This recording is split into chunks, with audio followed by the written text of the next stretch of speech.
అమ్మా ఇప్పుడే మీరు రిప్రజెంటేషన్ చేసినారు, నాగరాజు గారు రిప్రజెంటేషన్ ఇచ్చినారు, ఆల్రెడీ మంత్రి గారు శాంక్షన్ చేయడం జరిగింది.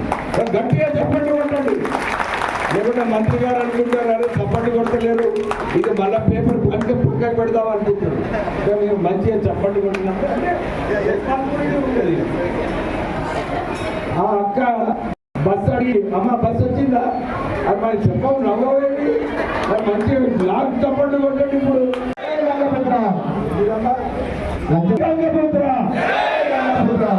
అక్క అసలు లెక్కనే జై గంగపుత్ర, జై గంగపుత్ర. వాళ్ళకు ఒక మంచి ఫిష్ మార్కెట్ కావాలంటే వారు ఏమన్నారు, మంత్రిగా ఉన్నందుకు నేను ఇంటర్నేషనల్ ఫిష్ మార్కెట్ మన షేక్పేట్ల చేసినందుకు మనమందరం మళ్ళొకసారి గట్టిగా చప్పట్లు శ్రేణి కలుగుతాను. అమ్మా అరే గట్టిగా కొట్టండి చప్పట్లు. అరే నువ్వు బస్సు అడిగినప్పుడేమో కొట్లాడినావు, కొట్లాడతలేవు. ఆ అక్క గడబడి చేసింది, బస్ కోసం గడబడి చేసింది.